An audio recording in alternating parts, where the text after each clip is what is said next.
All right. Hello, everyone. I'm not here today because I got the vaccine yesterday and I'm just not feeling that well. Today, you guys are going to be doing your quiz corrections, but before you do the corrections, we need to talk about grammar. So get out your notebook and a pen and pencil. I am going to walk you through the notes for the different parts of speech, and you guys will just copy down what's on the screen into your notebook. Once you've taken these notes, you will go to the substitute and ask her for your quiz, or him, for your quiz. They will give you your quiz. You make the corrections. You have to give the quiz back before you leave today, okay? So first, watch this video, take notes, then make your quiz corrections, then give it back to the sub. All right, here we go. Update your table of contents.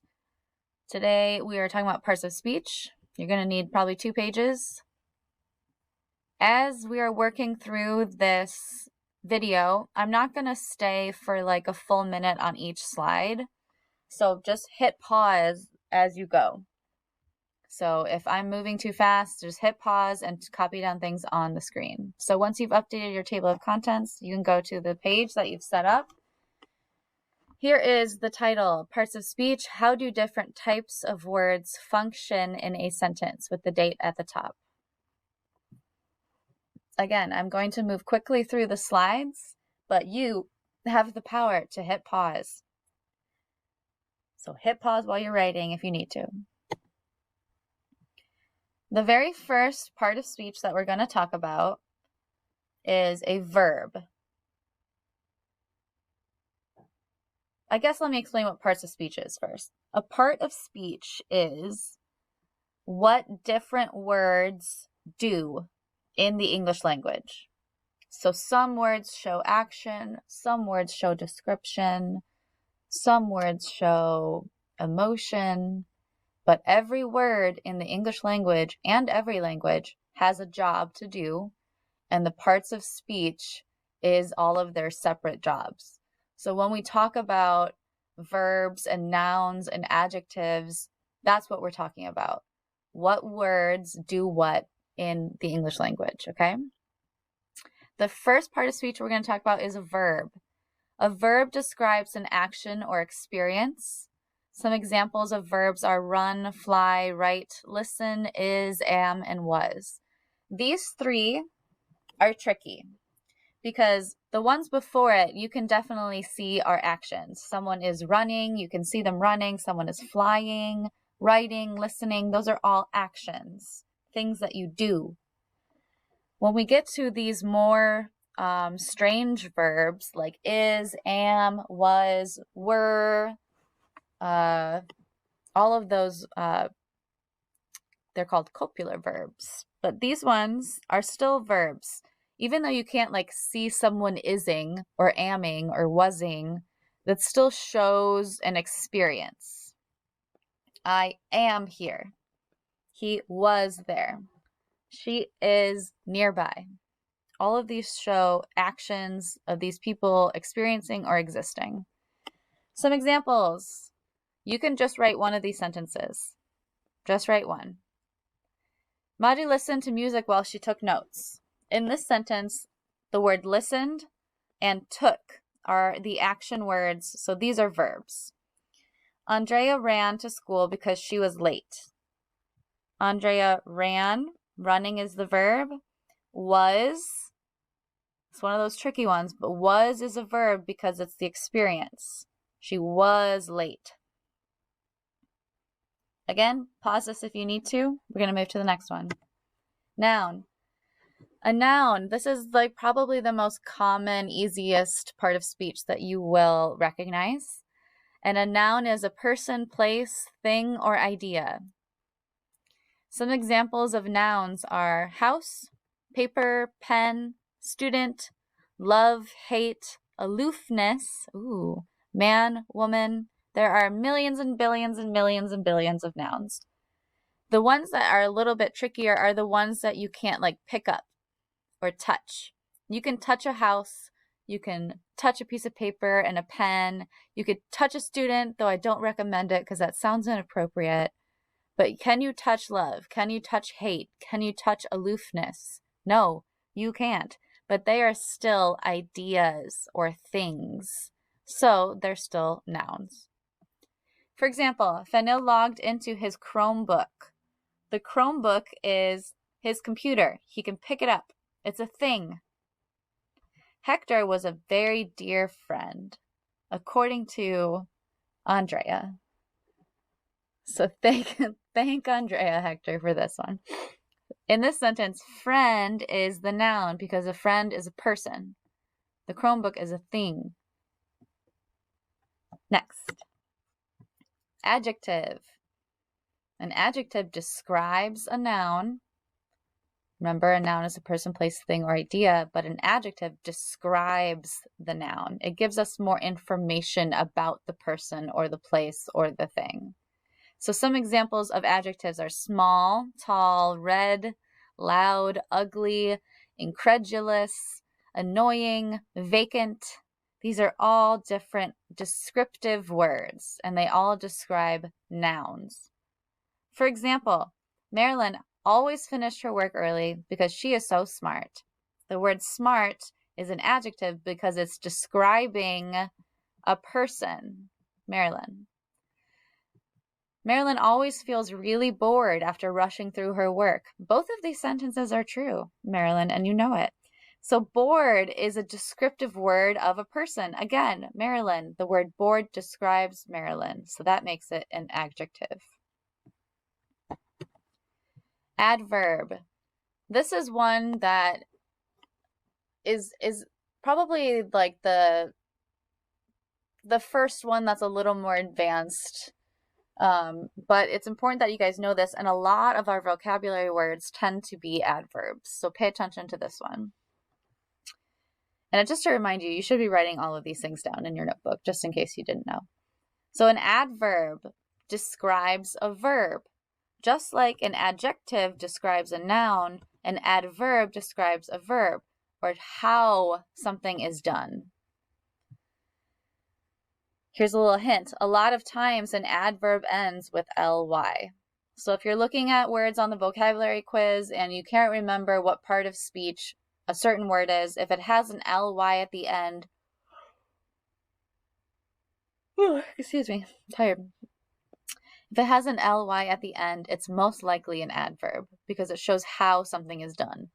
Slowly, gallantly, slyly, admiringly, gently, loudly, always, and never.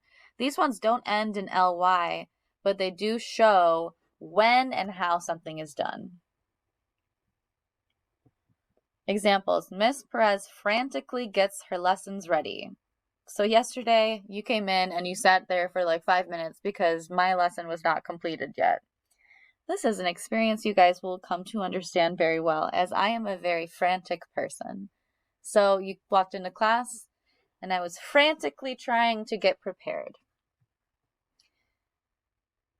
The word frantically is describing get. Get is the verb. Frantically is describing how I was trying to get my lessons ready.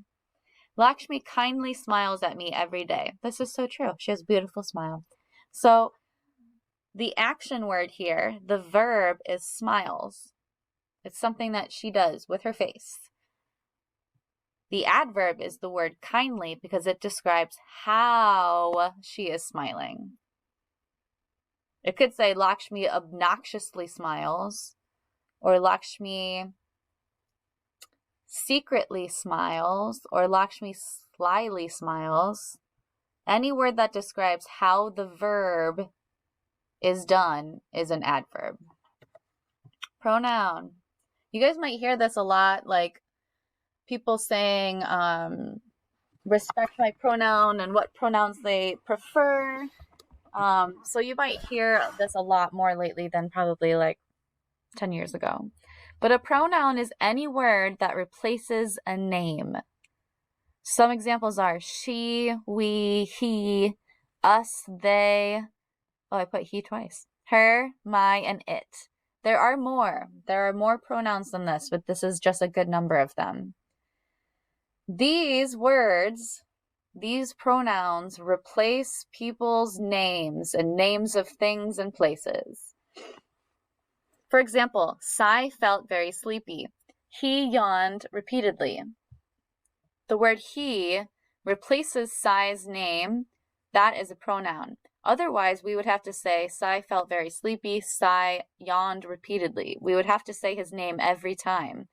But the function of pronouns is so that we don't have to say the name every time.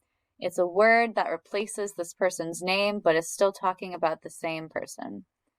Andrea told me that she was nervous. So if we didn't have pronouns, this would sound like Andrea told Miss Perez that Andrea was nervous. That sounds strange because we're saying 3 different names or 2 different names multiple times in one sentence.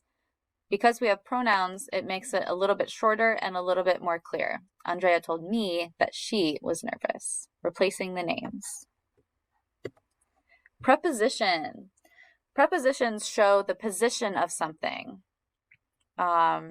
The position meaning like on, off, above, under, in, out, beside, around, etc.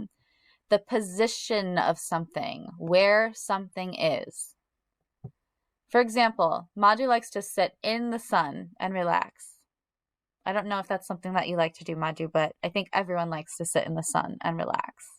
Notice we didn't say on the sun or above the sun. We're using the word in because that shows where Madhu likes to sit. Fennel sat on the chair and was ready to learn.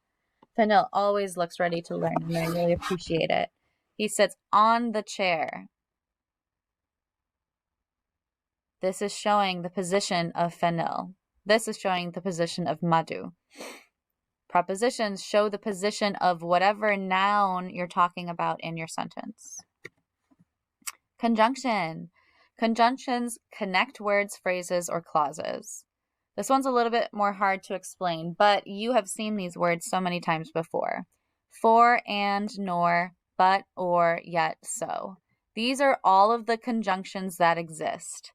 A good way to remember the conjunctions is with this acronym, fanboys. F stands for, and stands for and, nor, but, or, yet, so. All the conjunctions right there.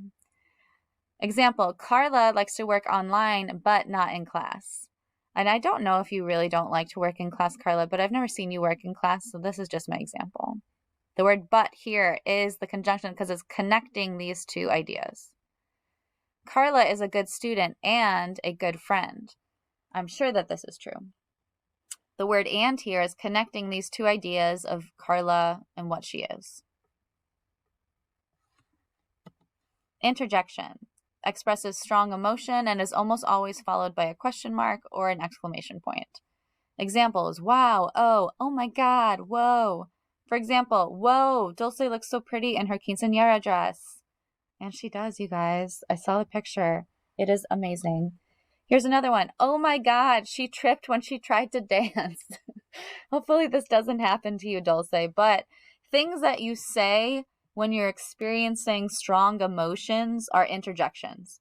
Almost every swear word that we have is an interjection because if you fall over or you stub your toe and you say a bad word, that's an interjection because it's showing a strong emotion.